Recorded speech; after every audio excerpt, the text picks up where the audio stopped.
జీవన పోషణ కోసం తనకు జరిగిన అన్యాయం నుంచి బయటపడితే తను ఆ కిరణ్ రాయల్కి ఇచ్చినటువంటి 1,30,00,000 తనకి తిరిగి వస్తే అది తన కుటుంబానికి ఉపయోగపడతాయి అని చెప్పి నమ్మి ఈ కూటమి ప్రభుత్వాన్ని సహాయం అడిగితే ఏం చేశారండి? మీరిచ్చిన తీర్పు ఏంటి? ఆవిడ అరెస్ట్. అంటే బహిరంగ సభల్లో అధికారులతో సమావేశాల్లో మీ మాటలు కోటలు దాటుతాయి. మహిళలకి ఏమన్నా అన్యాయం జరిగితే కడుపు రగిలిపోతుంది, కడుపు తరుక్కుపోతుంది. మహిళల safety is my utmost priority అని మాట్లాడినటువంటి గొంతులు ఈ రోజున ఎందుకు ఒక్క మాట కూడా మాట్లాడట్లేదు? మీ పార్టీ నాయకుడేగా. ఎందుకని? అంటే ఇవన్నీ మాటల వరకేనా? చేతల్లో ఇవేం కనబడవా?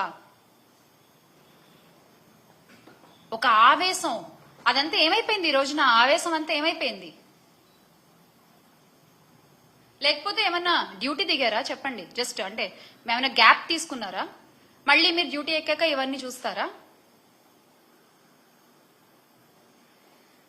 రాజకీయ ముసుగులో ఒక మహిళను వంచి మోసం చేసి, అంటే ఎంత సిగ్గు విడిచి ఆమె బయటకు వచ్చి ఇదంతా జరిగిందంతా చెప్పి 30 సవర్ల బంగారం తీసుకున్నాడు, మా అధికారు వస్తున్నాడు, 1,30,00,000 నాకు కావాలి అంటే అత్తగారి నుంచి వచ్చిన ధనాన్ని, నగదుని, బంగారాన్ని ఆ లక్ష్మి అనే ఆవిడ ఆయనకి ఇస్తే ఆయన ఈ రోజున మాట్లాడే మాటలేంటి? తిరిగి అడుగుతున్నందుకు గొంతు పిసికి చంపేస్తా, నీ పిల్లలు పెద్దవాళ్ళు అయ్యారని ధైర్యంతో మాట్లాడుతున్నావా, వాళ్ళ కాళ్ళు విరిచేస్తా, ఏ పోలీసు వస్తాడు, ఎవరు చూసుకుంటారు అని చెప్పి మాట్లాడే మాటలా?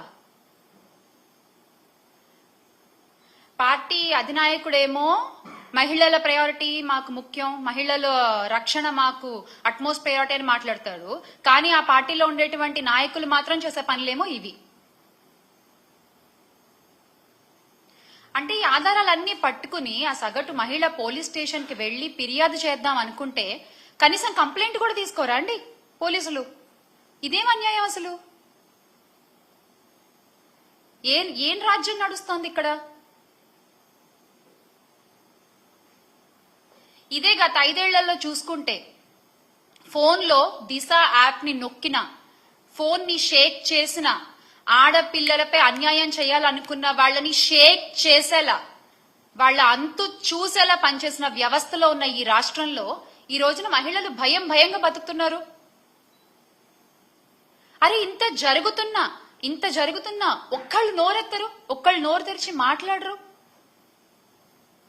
ఈ లక్ష్మి గారి విషయమనే కాదు, కూటమి ప్రభుత్వం అధికారంలోకి వచ్చిన దగ్గర నుంచి ఆడపిల్లలపై, చిన్న పిల్లలపై ఎన్ని అఘాయిత్యాలు జరిగాయండి, ఎన్ని అన్యాయాలు జరిగాయి? కనీసం ఒక్కళ్ళన్నా మాట్లాడారా? మన రాష్ట్ర హోంమంత్రి అనిత గారు మాత్రం పేరుకి మాత్రం హోమ్ మినిస్టర్, ప్రచారాలకే పరిమితం అవుతున్నారు, ఆవిడ ప్రకటనలకే పరిమితం అవుతున్నారు. పోలీస్ వ్యవస్థ హోమ్ మినిస్టర్ చేతిలోనే కదా ఉంటుంది. ఎందుకు దాన్ని మీరు కట్టుదిట్టంగా చేయలేకపోతున్నారు? రాష్ట్రంలో గంజాయి సాగు చేసిన ఆడపిల్లలకి అన్యాయం చేయాలన్న ఆలోచన వచ్చిన ఆ రోజే వాడికి ఆఖరి రోజు అని చంద్రబాబు నాయుడు గారు చిలక పలుకులు పలికారు కదా. చంద్రబాబు నాయుడు గారు ఈ రోజున ఆడపిల్లలకు అన్యాయం చేసిన ప్రతి ఒక్కడు కాలర్ ఎగరేసుకుంటూ తిరుగుతున్నాడు బయట. ఇంకా చెప్పాలంటే ఆ ఆడపిల్లలకి అదే చివరి రోజు అయింది కొన్ని సందర్భాల్లో. దానికి మీరు ఇచ్చే సమాధానం ఏంటండి?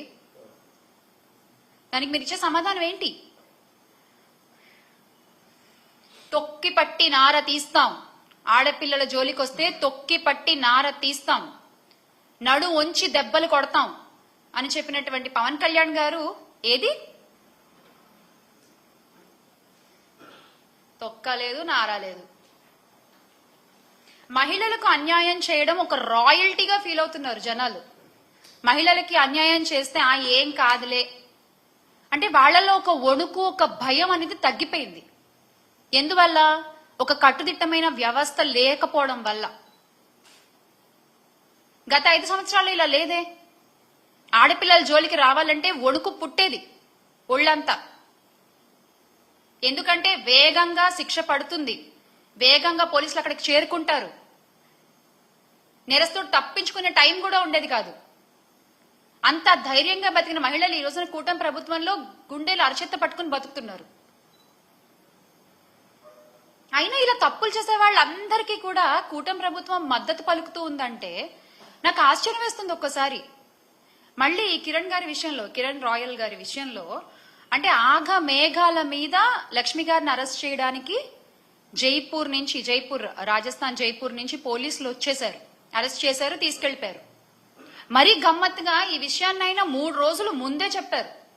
పలానా జైపూర్ నుంచి పోలీసులు వస్తారు, లక్ష్మి గారిని అరెస్ట్ చేస్తారు, చూసుకోండి కావాలంటే అని. ఎగ్జాక్ట్ గా ఏదో కథ చెప్తే సినిమా తీసినట్టుగా ఎగ్జాక్ట్ గా అలాగే జరిగింది. కరెక్ట్ గా 3 days తర్వాత. అంత కరెక్ట్ గా ఎలా తెలుసు మీకు?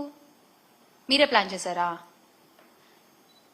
మీరు చేసిన అన్యాయాలు బయట పెడుతున్నారని చెప్పి, మీకు ఎదురుగా ఒక మహిళ నిలబడి పోరాడుతోందని చెప్పి మీరే ప్లాన్ చేశారా? అంత ఆగమేఘాల మీద పక్క రాష్ట్రాల నుంచి మీరు అధికారులను తీసుకొచ్చి పని చేయించుకోగల సత్తా మీకుంటే, అంత పలుకుబడి మీకుంటే, సార్ ఆ పలుకుబడిని కొంచెం రాష్ట్ర ప్రయోజనాల కోసం వాడండి కదా, రాష్ట్ర మంచి కోసం వాడండి కదా. ఒక ఆడపిల్లకి అన్యాయం చేసిన వాడిని రక్షించడం కోసం మీరు ఆ పలుకుబడిని వాడేది.